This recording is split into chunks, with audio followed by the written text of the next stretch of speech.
In the annals of imperial history, few figures command as much fascination and tragedy as Nicholas Alexandrovich Romanov, the last emperor of Russia. More than just a ruler, Nicholas inherited a realm of unparalleled grandeur, a vast empire whose wealth rivaled any on earth. Our journey begins not with his reign, but with the staggering scale of the Romanov riches, a fortune so immense it defined an era and ultimately contributed to its dramatic demise. His personal wealth, interwoven with the state's treasury, presented an image of limitless power and extravagant luxury. The Romanov dynasty had accumulated its immense fortune over 3 centuries. By Nicholas II's ascension, the imperial family effectively controlled a significant portion of Russia's national assets. This included vast tracts of land. Some estimates suggest a sixth of the Earth's landmass, mines producing gold and precious minerals, timber forests, and private estates. This patrimony was not merely property, it was the foundation of their power and an almost inexhaustible source of revenue that fueled the most lavish court in Europe. The physical manifestations of this wealth were breathtaking. The Winter Palace in St. Petersburg alone boasted over 1,000 rooms, each adorned with priceless art, gold leaf, and luxurious furnishings. Beyond this primary residence, the Romanovs maintained numerous other palaces, including Peterhof, Tsarskoye Selo, and Levadia Palace in Crimea, each a marvel of architecture and design. These weren't just homes, they were symbols of absolute power, maintained by armies of servants and administrators, showcasing imperial grandeur on a truly global scale.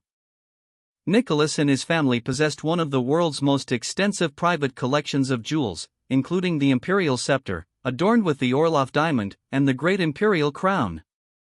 Beyond the state regalia, the family's personal wealth included an array of exquisite Faberge eggs, commissioned annually as Easter gifts, each a unique masterpiece embedded with precious stones and intricate mechanisms.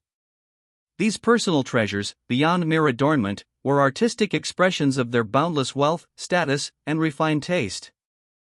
The daily life of the Romanovs was an exercise in unparalleled extravagance.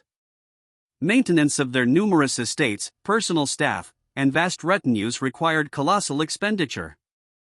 Their imperial yacht, the Standard, was larger and more luxurious than any private vessel of its time, a floating palace for summer cruises and entertaining foreign dignitaries. Hunting expeditions, elaborate banquets, and grand balls were regular occurrences, each meticulously planned and executed with no expense spared, demonstrating a lifestyle far removed from the daily struggles of their subjects.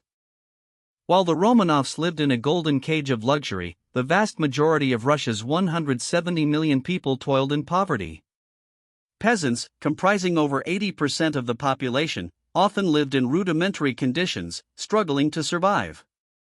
Industrial workers faced long hours, low wages, and dangerous environments. This stark contrast between imperial opulence and widespread hardship created a chasm of discontent, slowly eroding the foundations of the monarchy. The visible wealth of the Tsar became a potent symbol of injustice, fueling revolutionary sentiments. The outbreak of World War I initially rallied some support for the Tsar, but the immense financial strain quickly became unbearable.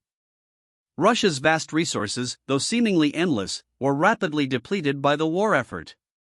The cost of maintaining armies, equipping soldiers, and sustaining the conflict drained the imperial coffers and led to rampant inflation. As the economic situation deteriorated, the perception of the Tsar's extravagant wealth only intensified public anger, seen as utterly disconnected from the suffering of his people at the front and at home. The revolution of 1917 brought a swift and brutal end to the Romanov dynasty and the imperial riches. With the abdication of Nicholas II and the subsequent Bolshevik takeover, the vast wealth accumulated over centuries was systematically confiscated. Palaces, lands, jewels, and art were nationalized, stripped from the family and declared state property. This marked one of the most significant transfers of wealth in modern history, as the symbols of autocratic luxury were violently dismantled and repurposed by the new communist regime. The Romanov fortune vanished, at least in its original form. Today, the allure of the Romanov riches persists, fueling legends of hidden treasures and sparking a global hunt for lost artifacts. While many items were sold off, melted down, or are now housed in museums, the mystique of the imperial fortune remains. The story of Nicholas Alexandrovich Romanov's wealth is not just about gold and jewels, it's a profound narrative of power, privilege, and the perils of disconnect between ruler and ruled. The legacy of his riches serves as a poignant reminder of an empire's dazzling extravagance and its ultimate, dramatic collapse.